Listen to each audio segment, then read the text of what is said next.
Halo Bapak Ibu guru hebat. Hari ini kita akan melanjutkan pembelajaran ini ya, pelatihan mandiri kita di platform Merdeka Mengajar. Hari ini kita masuk ke modul keempat, yaitu tentang tema mendidik dan melatih kecerdasan budi pekerti. Nah, langsung saja kita akan masuk ke aplikasinya ya. Jadi kita sudah masuk ke video ke ini ya, ke pembelajaran kita yang keempat, modul keempat. Jadi langsung saja kita masuk ke pelatihan, kemudian kita masuk ke modul Merdeka, kemudian kita masuk ke modul yang keempat.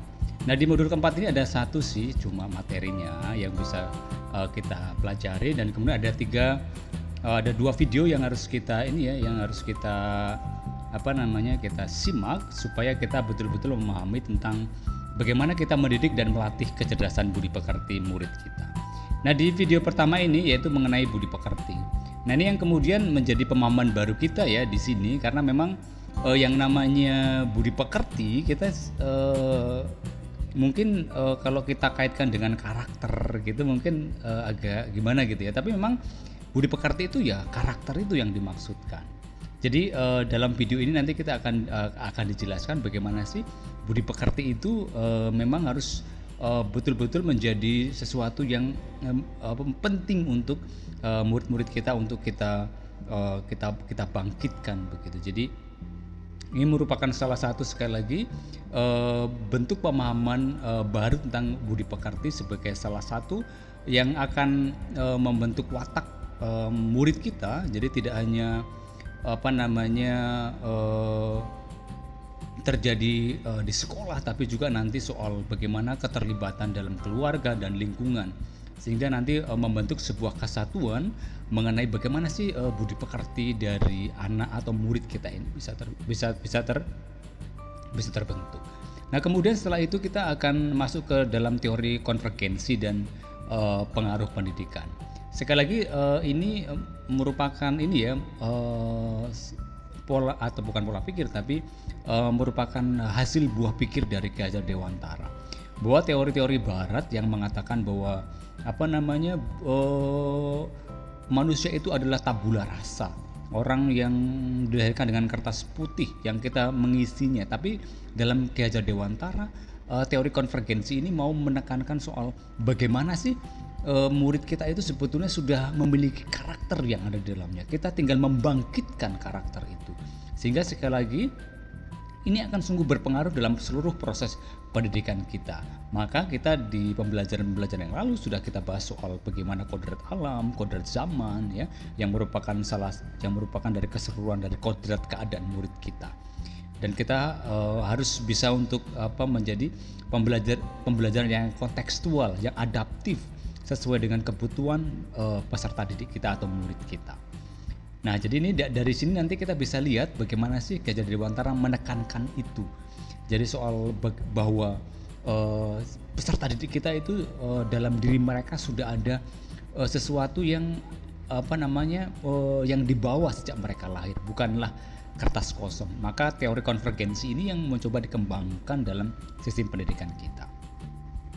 Nah, setelah itu Bapak Ibu guru masuk ke ini ya, nanti ada kelatihan pemahaman, terus ada juga refleksi ya. Ini yang pertanyaan pemandu. Jadi bagaimana cara Anda menumbuhkan dan melatih budi pekerti murid selama ini. Ini yang mau menekankan soal bagaimana pengalaman kita. Kemudian setelah selesai untuk melihat dua video ini, kemudian kita diminta untuk mengerjakan post test. Jadi langsung saja kita bahas tentang post test kita untuk modul keempat ini. Tema mendidik dan melatih kecerdasan budi pekerti. Kita masuk ke pertanyaan pertama. Ki Hajar Dewantara beranggapan bahwa budi pekerti adalah kemampuan kodrat manusia atau individu yang berkaitan dengan bagian biologis dan berperan menentukan karakter seseorang. Berikut adalah bagian biologis yang dimaksudkan kecuali. Nah, ini kan sekali lagi ini berkaitan dengan ini ya, kondisi biologis ya. Apakah itu menyangkut soal rasa takut, cemas, percaya diri, atau pengetahuan? Saya kira ini langsung menuju ke jawabannya ya, pengetahuan, karena itu tidak termasuk dalam kondisi biologis. Kemudian yang berikutnya, pertanyaan yang nomor 2.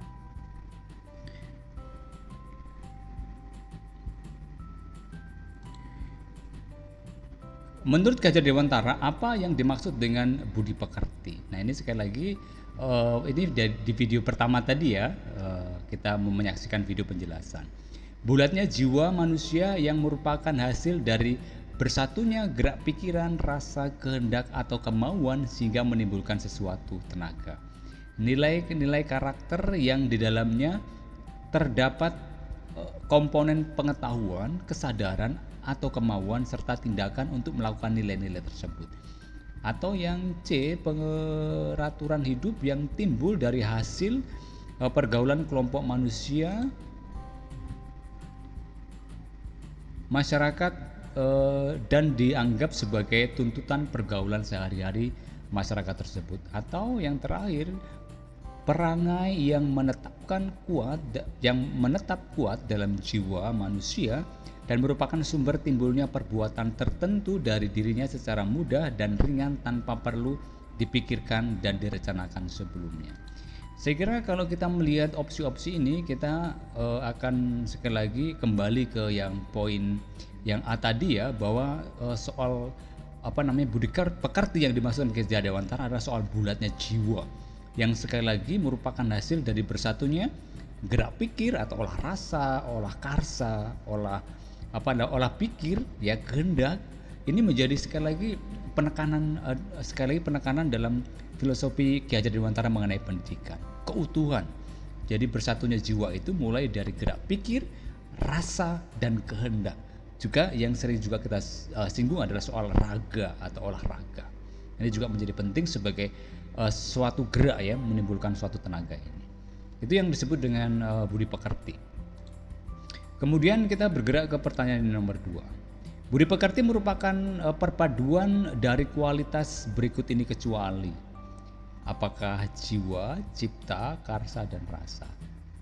Yang mana Bapak Ibu Guru? Tentu yang jiwa ya. Tadi sekali lagi berkaitan dengan olah pikir, itu soal cipta, olah karsa, dan olah rasa. Ini tiga hal ini yang menjadi penting ya Bapak. Dan juga sekali lagi dalam pembelajaran ketika memperdalam filosofi pendidikan menurut Gajah Dewantara, sekali lagi unsur fisik atau raga kita juga tidak terabaikan tentunya.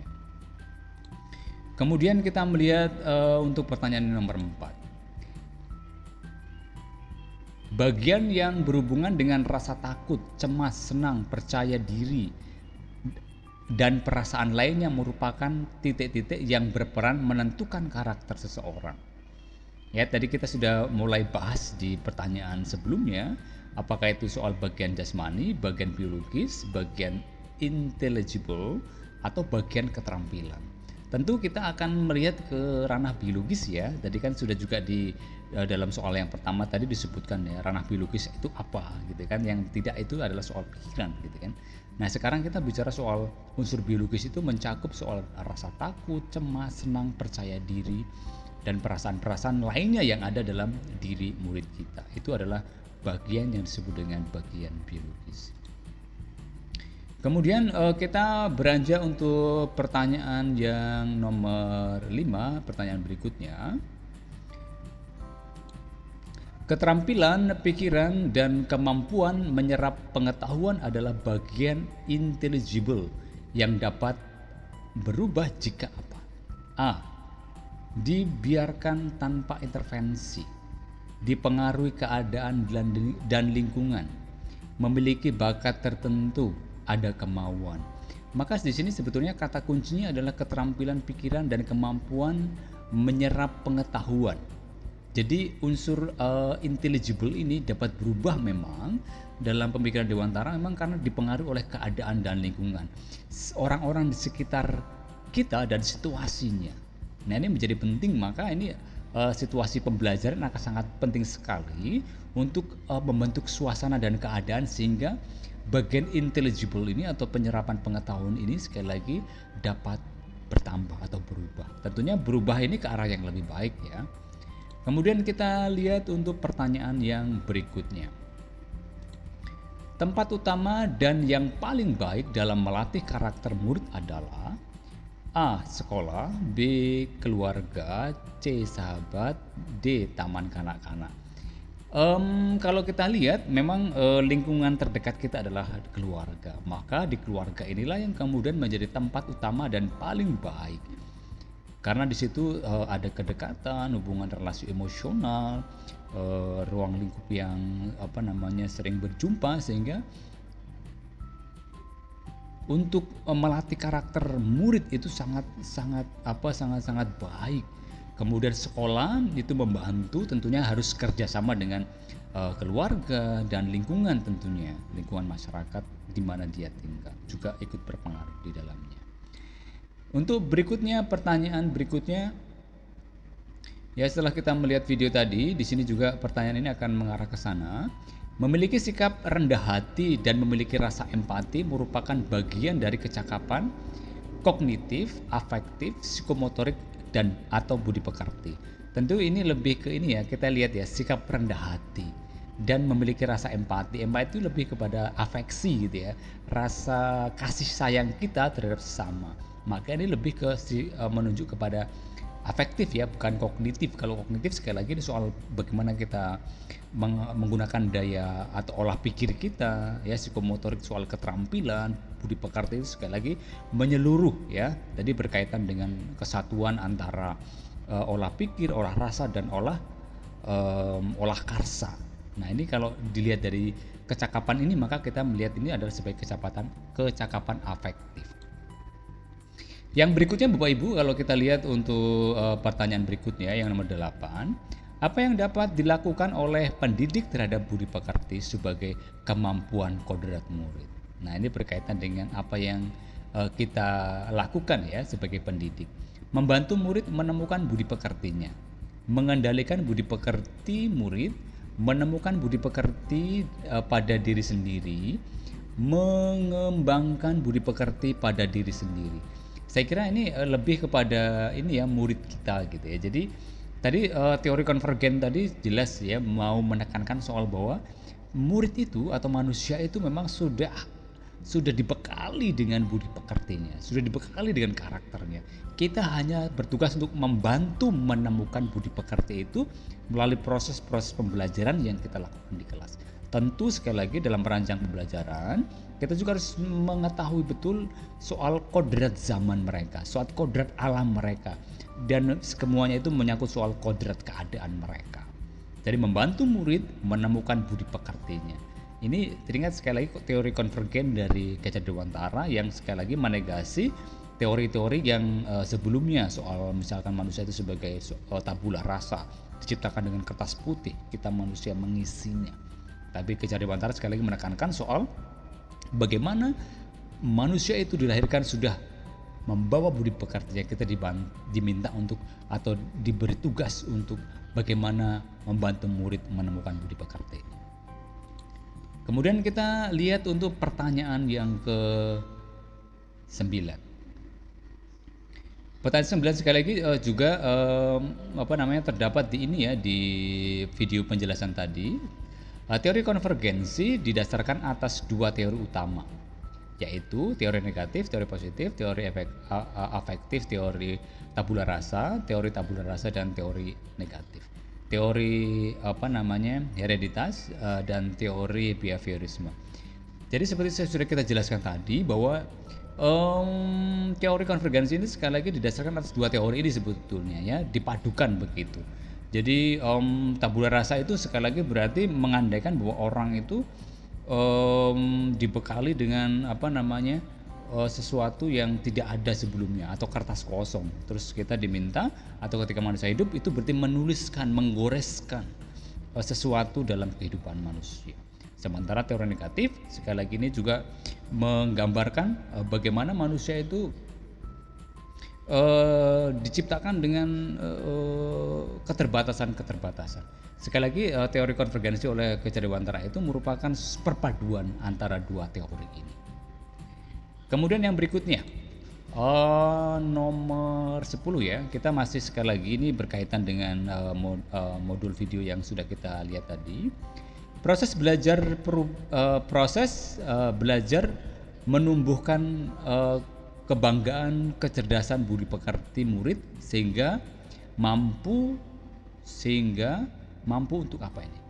Menebalkan tabiat asli dan watak biologis, menyamarkan watak-watak murid-murid, menyamarkan tabiat asli dan watak biologis, menebalkan watak-watak tidak baik murid.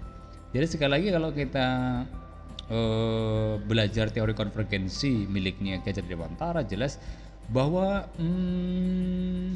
menebalkan tabiat asli yang sudah dibawa gitu ya. Jadi kan bukan soal tabula rasa, soal kertas kosong, tapi sudah ada goresan-goresan. Tapi kita sebagai pendidik itu memang harus menebalkan tabiat-tabiat itu, atau budi pekerti mereka, atau watak biologis mereka, supaya muncul, supaya nampak. Nah ini sekali lagi bisa diproses dalam proses pembelajaran yang kita lakukan di kelas.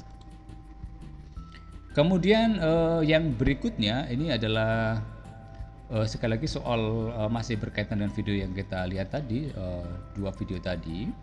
Jadi teori yang beranggapan bahwa kodrat anak ibarat kertas kosong yang dapat diisi dan ditulis oleh pendidik dengan pengetahuan dan wawasan yang diinginkan pendidik merupakan teori apa?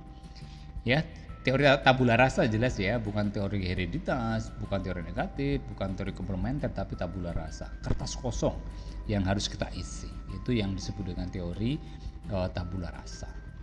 Berikutnya, pertanyaan yang terakhir, pertanyaan nomor 12. Ini sekali lagi sebagai pertanyaan penutup dari post-test kita. Ki Hajar Dewantara membagi budi pekerti menjadi dua bagian, yaitu biologis dan intelligible, atau biologis dan fisiologis, intelligible dan fisiologis, tabula rasa dan biologis. Tentu ya kita tadi sudah belajar ya mengenai biologis manusia, itu soal bagaimana mengolah rasa mereka, dan soal intelligible yaitu olah pikir mereka. Jadi ini suatu hal yang memang tidak dapat dipisahkan, tapi juga dua hal yang tidak sama, yaitu unsur biologis dan unsur intelligible. Saya kira demikian untuk post test kita untuk modul keempat, tema mendidik dan melatih kecerdasan budi pekerti.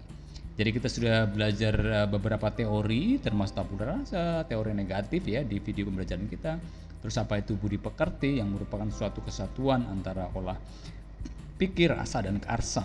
Nah itu yang sekali lagi menjadi pembelajaran kita di modul yang keempat ini. Selamat belajar Bapak Ibu guru hebat ya, bahagia selalu. Sampai ketemu di video selanjutnya. Jangan lupa ya untuk membantu subscribe, dan kalau ini bermanfaat silahkan dibagikan kepada teman-teman guru yang lain. Demikian, sampai ketemu di pembelajaran mandiri kita di modul atau di platform Merdeka Mengajar. Sampai ketemu Bapak Ibu guru di video berikutnya. Bye bye, God bless.